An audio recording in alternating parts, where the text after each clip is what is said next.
Oh, you're here! I was just starting to wonder if I should send you clearer instructions. But then I thought, if I make my hints too obvious, it might get in the way of your travel plans. And then, just as I was pacing back and forth, agonizing over what I was going to do, you turned up here anyway. So, it looks like everything worked out fine. Hey, Nicole! You're so full of energy today! And words! You're so full of words! I'll take that as a compliment. All right then. Are you ready to check out my next room? Is this Nicole's studio? Why is it just a bunch of empty frames on white walls? Let's take a closer look.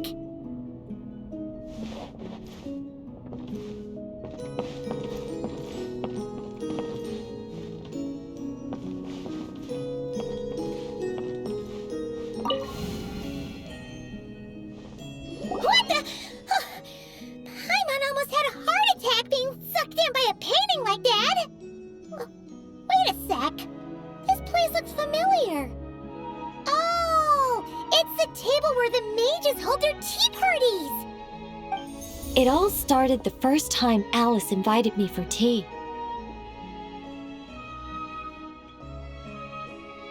On that day, I didn't attend in person, mostly because back then, I still hadn't decided whether I really wanted to join the Hexen Circle or not.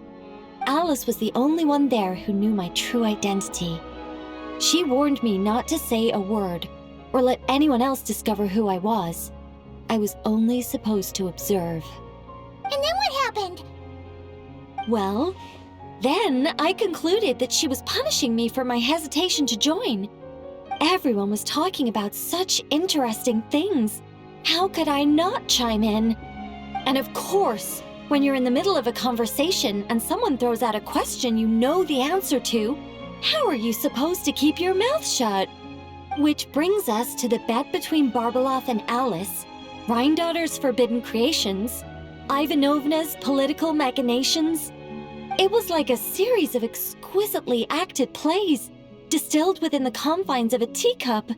Their words alone were enough to ignite my instinct to lay the truth bare before them. So, you piped up inside their heads? Of course not. Even though I felt like my head was going to explode, I still made sure to hold it all in. I'm a responsible angel, after all, and I'm well aware of the difference between what I want to say and what I'm allowed to say. So, I had a private little word with Alice inside her head, just me and her, and I agreed to join the Hexen Circle, right there and then. She was quite happy about my decision, but as for the talking inside her head, well, she claims that over the next few days, she had such a headache that she had to visit a doctor in Liyue to get some relief. But she can hardly blame me for that.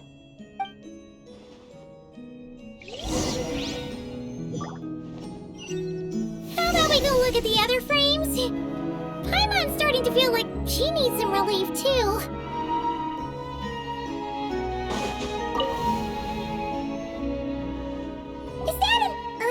tree? Oh, this painting here? You're clearly no strangers to the white trees. But did you know that the first angel's betrayal happened beneath one of their very boughs?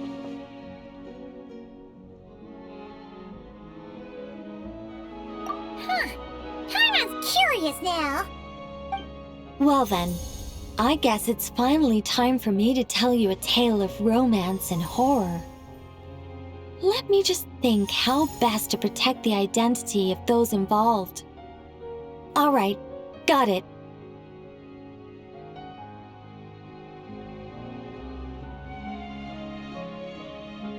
A long, long time ago, there was once a traveler who wandered among the stars.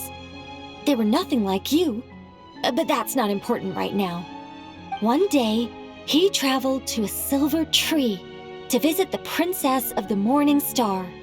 Before long, he started asking her about her kingdom's most forbidden secrets. His words puzzled the princess. How could he possibly know of all these things forbidden by the gods? The young man revealed his origins and showed the princess things she had never seen before. A free will and love, both noble and spiritual. His words awakened her sense of self, hitherto shackled by the gods. Her heart soared, carrying her beyond limits she had never crossed before. The princess of the morning star confided the kingdom's secrets to the youth, and between them, love grew and blossomed, along with a determination to defy the gods. This is just a cookie-cutter love story.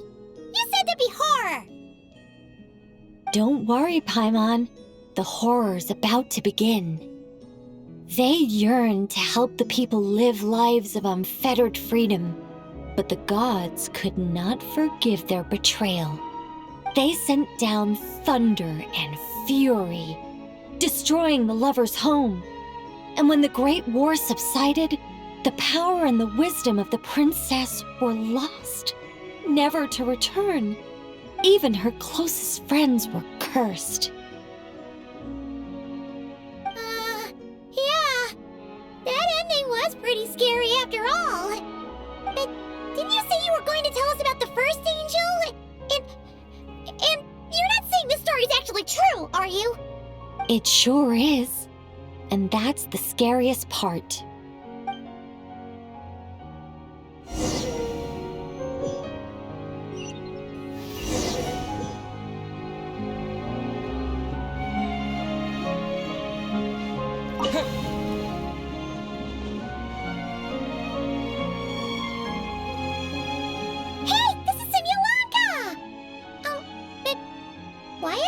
Novels from Yai Publishing House all over the floor?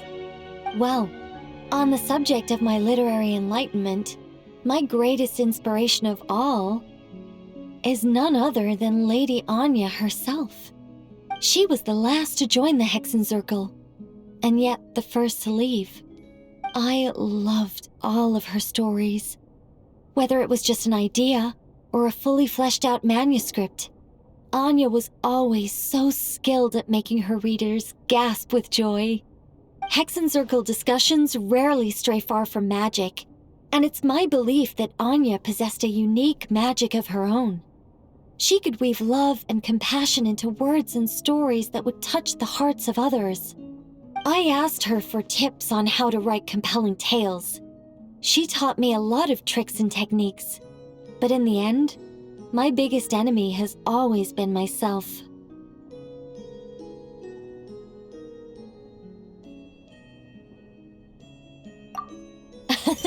That's one way of putting it. Communicating through thought is so much more convenient. I guess even angels can succumb to laziness. However, recently I've resolved to make an effort, even if it's just to spare myself reproaches from a certain old Seelie friend of mine. Oh! Does that mean we're finally gonna get to read something you've written? Who said anything about writing? I'm talking about buying popular works from the last few centuries to flip through in my spare time.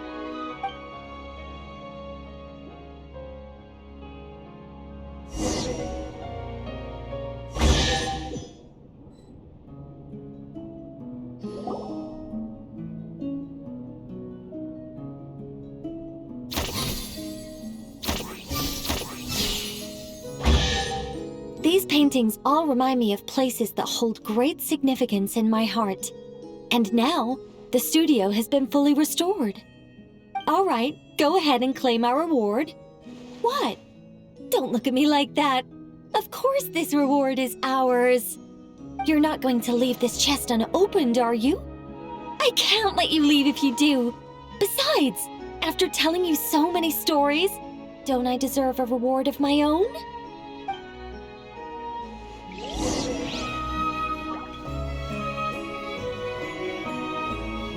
A happy story all wrapped up. See you next time.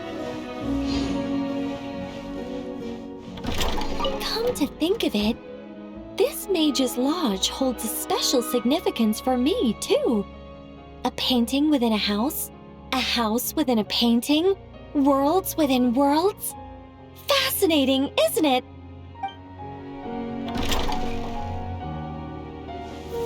Solidify! Come to think of it, this Mage's Lodge holds a special significance for me, too. A painting within a house within a painting, worlds within worlds. Fascinating, isn't it?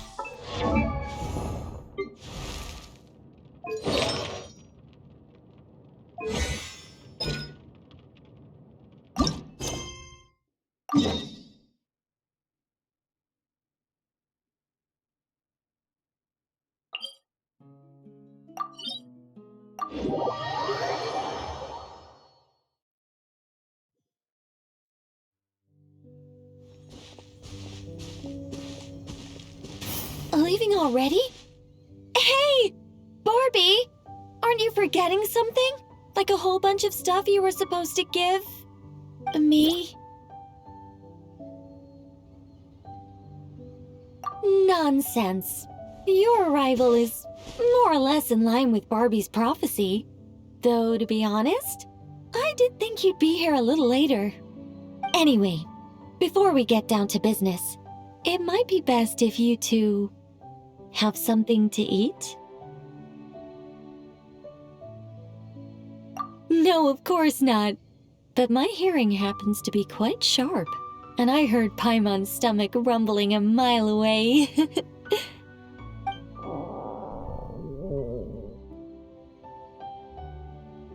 Whoa! Paimon's stomach is rumbling for two! We must both be super famished!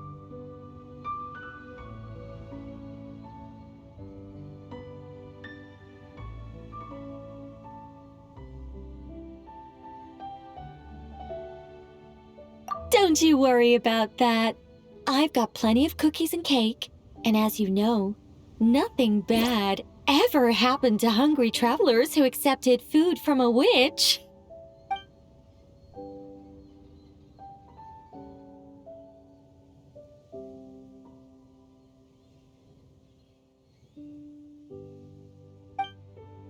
Oh, Paimon's so full! No matter how much she puts in her tummy, there's always more on her plate.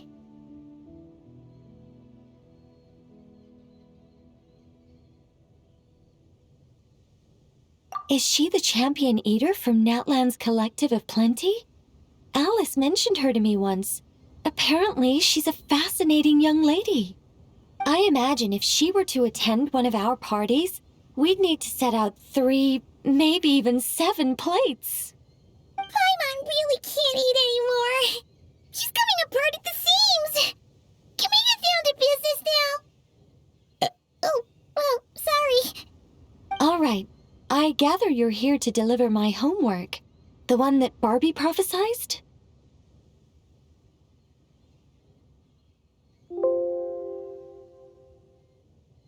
Nothing of the sort. We were discussing something completely different.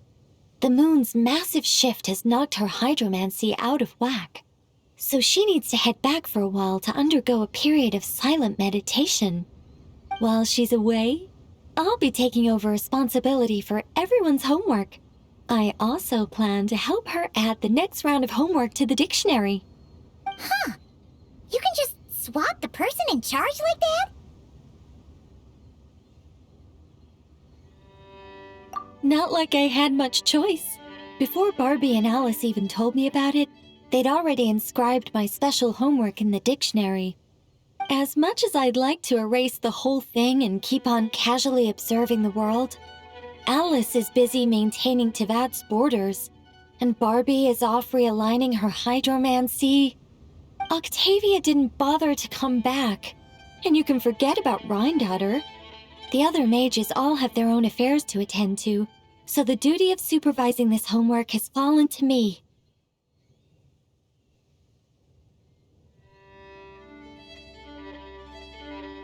There really are. I don't even know how long it's been since we all got together to make this a proper tea party. In any case, as long as I finish my homework, my story will be officially inscribed in the dictionary. After that, I'll be able to go back to observing and guiding. So, Traveler, Paimon, it's time to deliver your message. What's my homework? Oh, and since this doesn't count as a prophecy, just something Barbie and Alice came up with 10 minutes ago, there probably isn't any useful information to be found in that dictionary you're carrying. You're right, Nicole.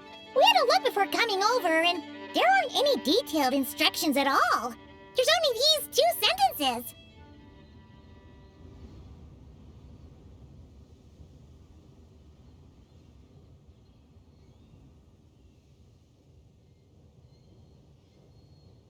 All right, that first sentence was clearly written by Barbie, but I bet my bottom more it was Alice who added the second.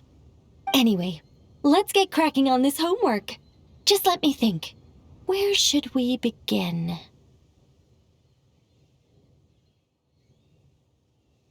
Huh?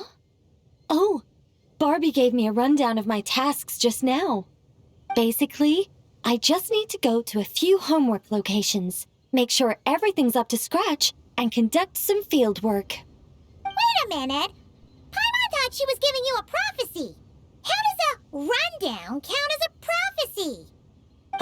Well, you see, I naturally view anything Barbie says to me as some sort of prophecy.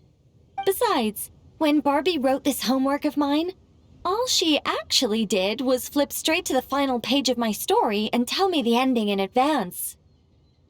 You make a fair point. But then what's the difference between a prophecy and a spoiler anyway? All right, enough dawdling. Come on, follow me. We're going to... Yes, that seems like as good a place as any. Just like that? Hold on. How are we supposed to get the...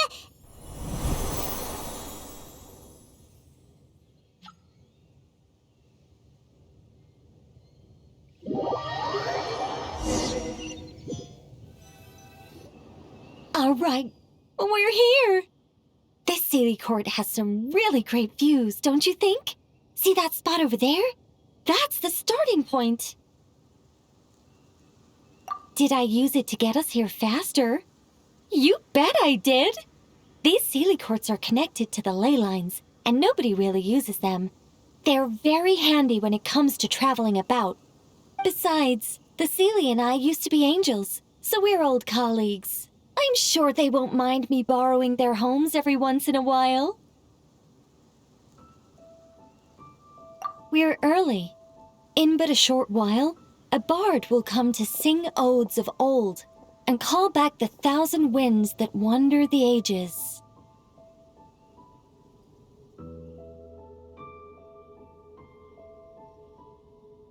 Shh. Patience. All will be revealed in time. Before long, you will become a single lilting melody ensconced in an ode, and the 1,000 winds will swirl around you. But before that happens, We should allow it to slumber in peace. Come, let's head to our next location.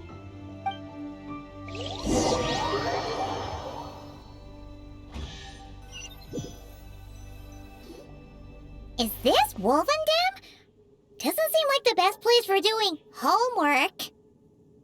This is the nearest Sealy Court to where we're going. Don't worry, we're not far from the starting point.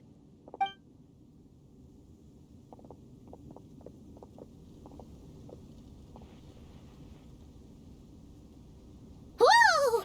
Where did all those wolves jump out from? Hey! We're not here to hurt you! We're friends with Razor!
That's right.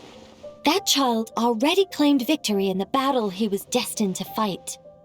As long as he stands beside his Lupical, I believe he can overcome any foe.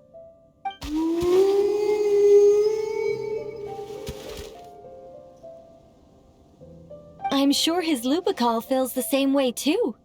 All right, that's about it for this place. I could do with a good rest. Come on, let's go. Time to head back for a cup of... Whoa! When did this door appear?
This looks like Alice's handwriting.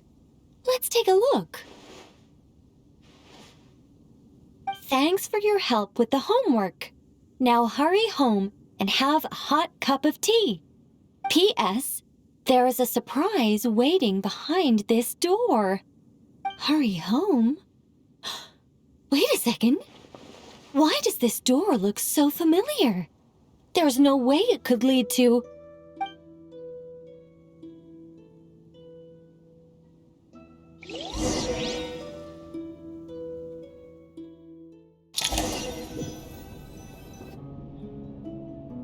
Somewhere new?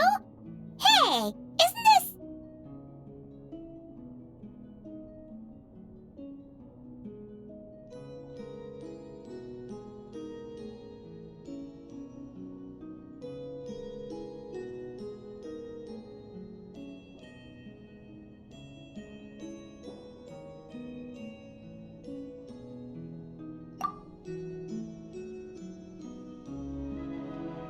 No wonder Alice wanted to borrow the lodge key.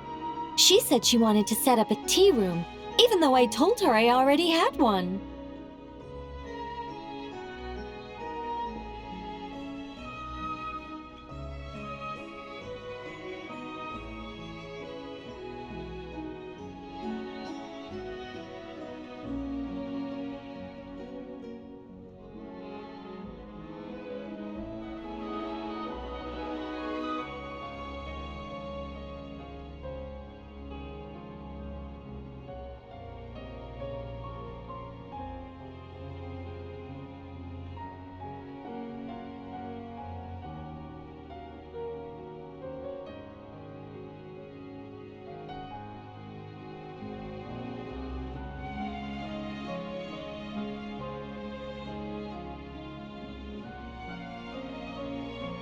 It symbolizes the completion of guidance, the end of a journey, and the fulfillment of prophecy. You've followed Seelie before, right?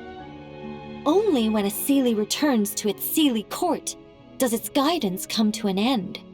So, to give this unwelcome homework a clear conclusion, Barbie and Alice must have built a Seelie court right here. This is the only way for my story to be inscribed among everyone else's without interfering with their own homework.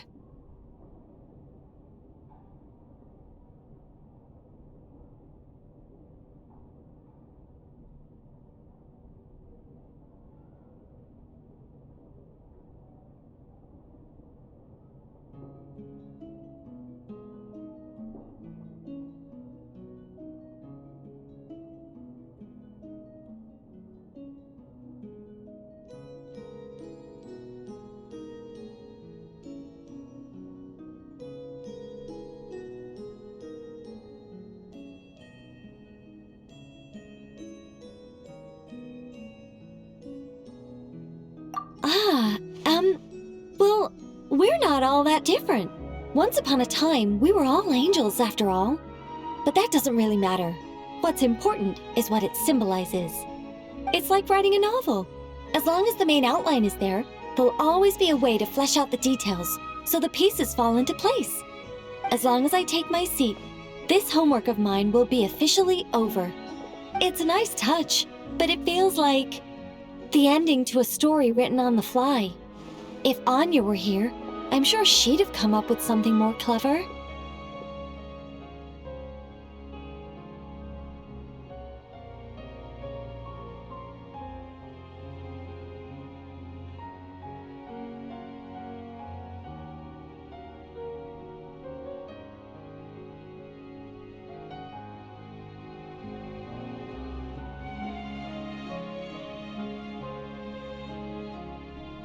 Don't you worry.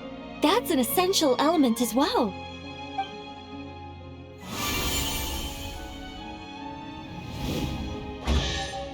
Hey! A treasure chest!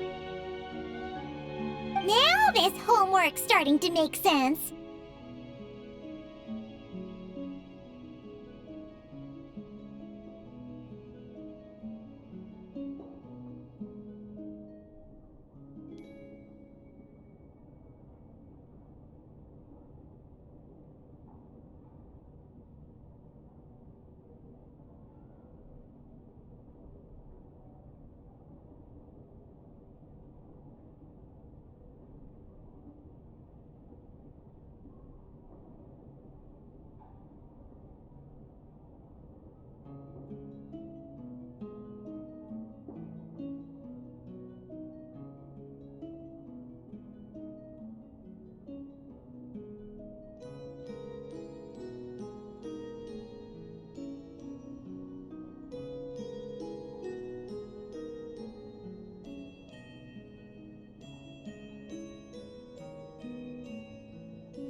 What did I tell you?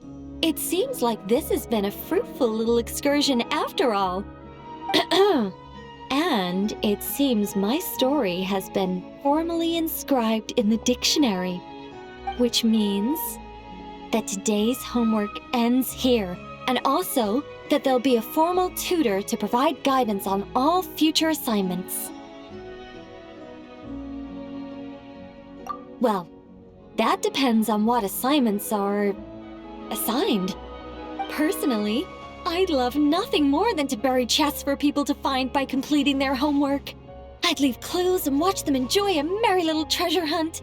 Now that would be fun. But Barbie's been keeping a close eye on me, so I'm not sure I'll get the chance.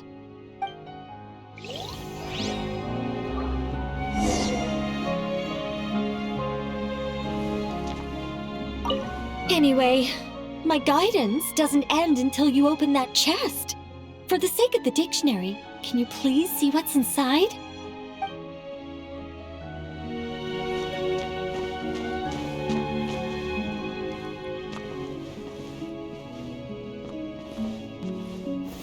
Stabilize!